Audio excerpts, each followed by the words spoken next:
something about the way you stare into my eyes. I know that I don't make things clear. I fall for you every time I try to resist. We can get away. Palm trees, beach views, and every day. All I wanna hear is an ever since we play. Sit right next to you. Hello again, beautiful creators. Welcome back to the channel. So today I'll be sharing the easy steps I used or I followed to create this big size kimono, this oversized kimono. And for this I'll be using my Ankara fabric.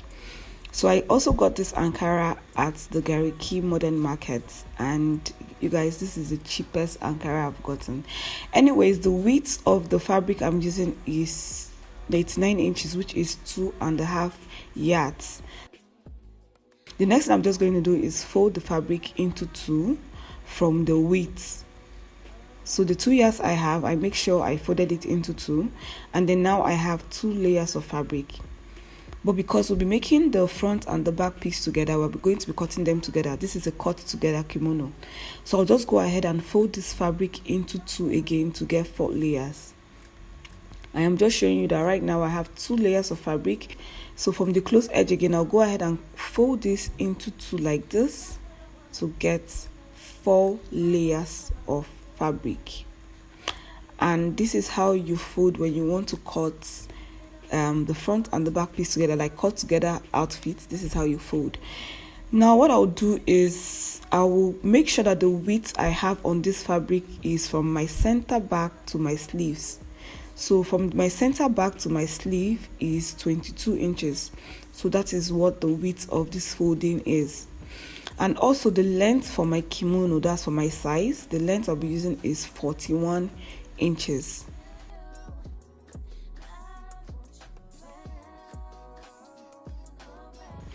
Now the first thing I'm going to be marking on the fabric is I'll determine how wide I want the sleeve to be, and then I will divide that number by 2, and then I'll mark this down. So I got 26 as the width of the sleeve. That is how wide I want it to be, 26.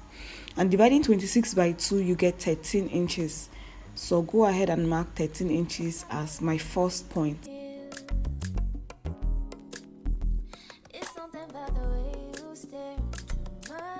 Now what I'll be marking on this line, I'll go ahead and mark my round hip divided by 4 plus 3 inches allowance. So my round hip is 42 inches divided by 4 gives you 10.5.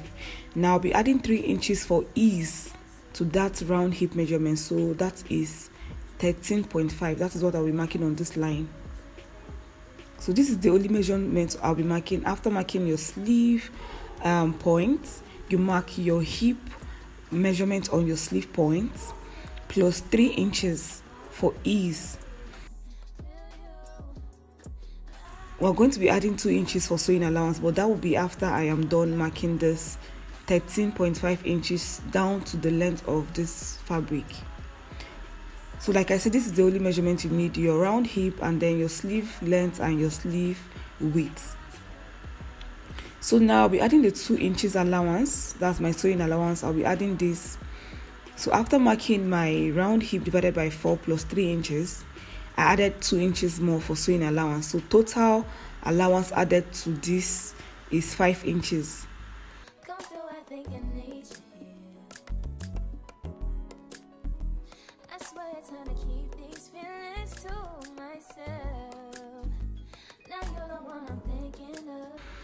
So I added 3 inches. I'm just indicating I added 3 inches, and then I went ahead to add 2 more inches for sewing allowance. Now I'm just going to make a curve to connect this hip line to the sleeve line like this.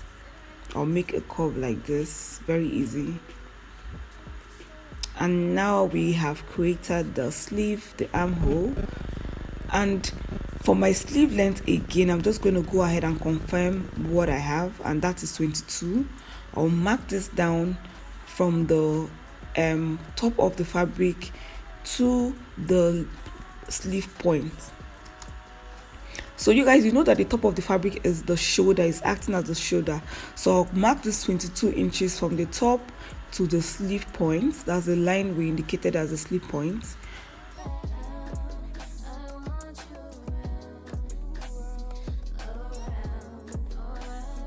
Now I'm just going to go ahead and rule a line at my sleeve length. So I'll be cutting out the unwanted parts. So this is where my sleeve stops, and that is it. So I'm just going to show you guys the difference between that point to the curve I made, and that is 1 inch. This is what I have 1 inch as a difference between my sleeve line and the curve I made. So I'm just going to go ahead and cut the unwanted fabric from this so I can see my kimono properly. And remember, this piece we're cutting is for both the front and the back piece. That is why we folded into 4. Making a cut together is really beginner friendly, so if you're a beginner, just pay attention and make one for yourself. Now marking the neckline, make sure you're marking at the point where you have the close edge, where all the fabric meets, and you have the close edge on the shoulder and also on the center front. So I'm just going to go ahead and mark 3 inches as my neck width.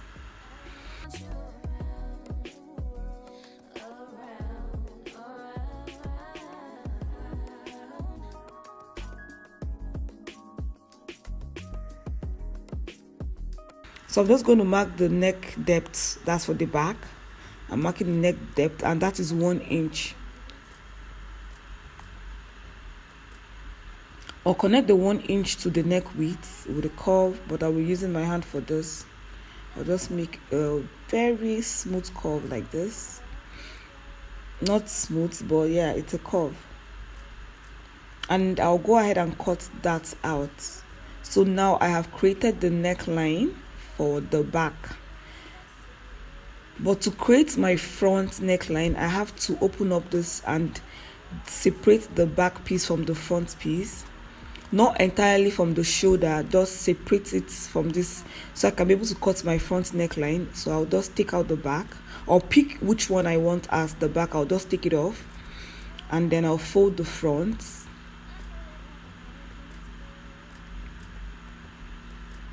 Now I'm done doing that. You can see this is the back. This is the back piece. I just folded it in like this, and this is the front. You can see the sharp line for my ironing. That is the shoulder. That is the shoulder demarcating the front and the back piece. So I'm just going to rule a line so you guys know that this is the shoulder for both the front and the back. This is just a line to demarcate the shoulder for the front and the back piece. So make sure you fold this properly and get your front piece alone so you can mark the neck depth. So the neck depth I'll be using for my front piece is 8 inches.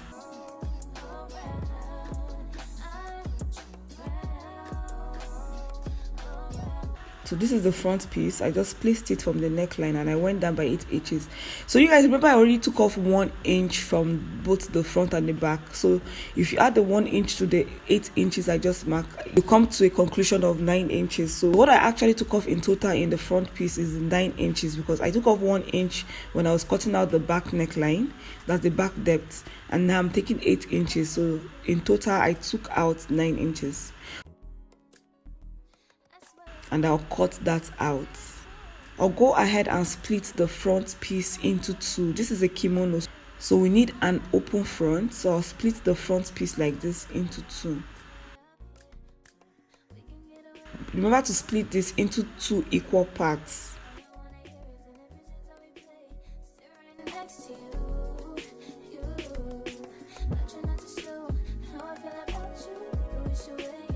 I'll just adjust, no sharp edges. So now I have my front piece of my kimono ready, and I have the back. So on the front piece, I'm just going to go ahead and indicate the line where my pocket will start. So I'll place the tape from the shoulder line, which I have already indicated, and then I'll mark 21 inches down as where the pocket will start. That is where I'll start sewing my pocket from. So I'll just mark 21 inches.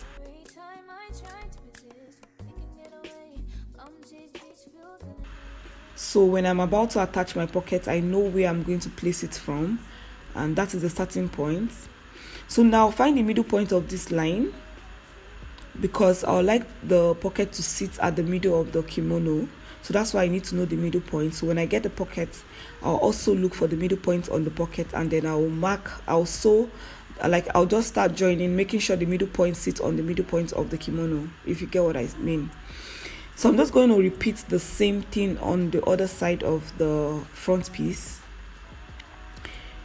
You guys, you know that this is why I'm doing this whole thing like this, is because this is a cut together. So that is why I have to flip this, I'll flip this and fold in some parts to be able to mark what I want to mark. So I'll just repeat the same thing. I'll find the middle point on this side, and I'll just indicate this, so when I'm ready I know the middle point.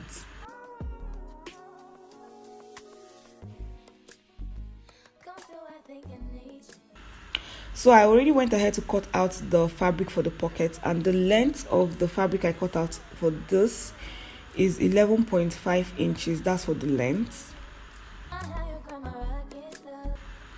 And then the width of my pocket is 12 inches. Now why it is this long and this wide is because I'm going to be folding half inch on each side. So I'm just going to go ahead and start folding the half inch. I'm just going to I'll fold on the sides, I'll fold on the base, and then on the top of the pocket I'll go sew that in.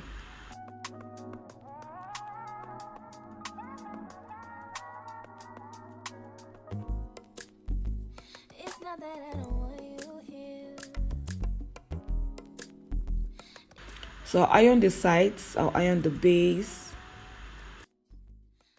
This is the second piece of the pocket fabric, and I already did that. And what I did on that pocket is I used my hemming gum to hold it into place. So in case you don't want to do that, it's optional. I just wanted that half an inch to really stay. So the next thing I'm just going to do now is for the top of the pocket, I'm just going to fold it in by half an inch twice.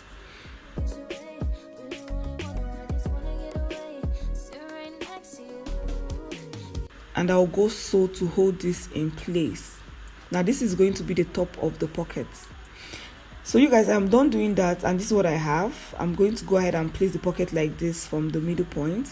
But before then, see what I did. I sewed this in, and this is how it looks.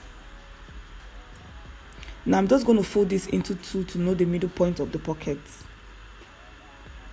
And then I'll place it from the middle point. I'll pin this down so it doesn't move.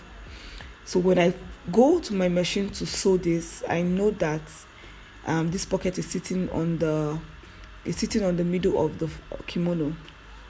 So I'll sew sides, I'll sew the base, and I'll sew the side like this, but I won't sew the top of the pocket. I'll repeat the same thing on the other piece, the other front piece. I'll fold my pocket into two to know the middle point, and then I'll pin on the line I created for the starting point, and then I'll go sew like this. So after sewing, this is what I have. We're almost done. I'll just take off my pins. I'll take out my pins, and you guys, my pocket is ready and it is set. So now it is time for me to go sew the front piece and the back piece together. I'll go join this. I'll sew from the sleeve down to the length of the kimono. So when sewing, make sure that each point sits together. The curve we created on the armhole sits together, and the length sits together. Just make sure each point sits together. And then I'm just going to be joining this by 1 inch. So now I am done. The next thing for me to do is attach the band. So for the neckline to the opening we created at the front piece, I'm going to cut out a band, and to do this I'll place my tape on the points where the band will sit. I'll find out how much fabric I need, how long my band needs to be. So I'll just go ahead and keep measuring.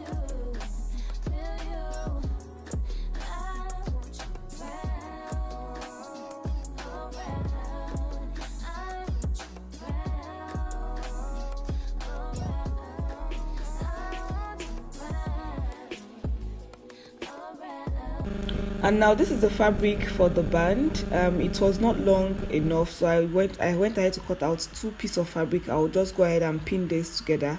So joining these 2 pieces of fabric is going to make up for the length so this is going to be enough for what I need to attach to my kimono. So go ahead and join two pieces together if your fabric is not long enough. Now the width of my band is 6 inches. That is the width I'll be working with because I want the band to be a little bit wide.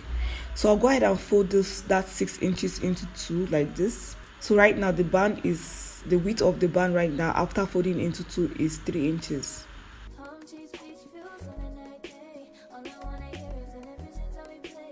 And because I joined this two fabric to get a whole piece, I know the middle point of the band.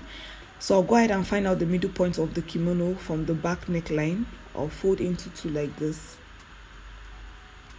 It's for me to be able to notch the back neckline. So make sure you know where the shoulder points, place them together and fold the back neckline into 2 and notch the middle points.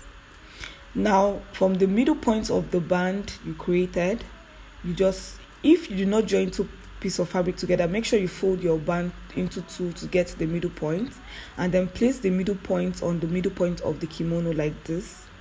Middle point sits on middle point, and then I'm just going to go join by 1/2 inch or so on the neckline down to the opening on the front piece like this.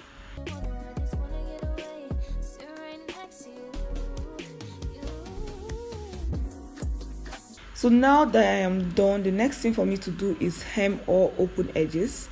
So I'll go ahead and hem the sleeve or hem this in. I'll also hem the base of the kimono, and you guys, that is how I was able to create this oversized kimono, and I really love this. Like, this is so beautiful. My younger sister's best friend Sandra is modeling this for us. So you guys, thank you guys for watching. I really do appreciate it. I'll go ahead and start creating the next requested video. So please go ahead and watch my vlog. I have started vlogging on this channel, so go ahead and watch the vlog to keep up with my sewing process. Thank you guys for watching. Go ahead and like this video. I'll be seeing you on my next video. Bye. I swear it's time to keep these feelings to myself.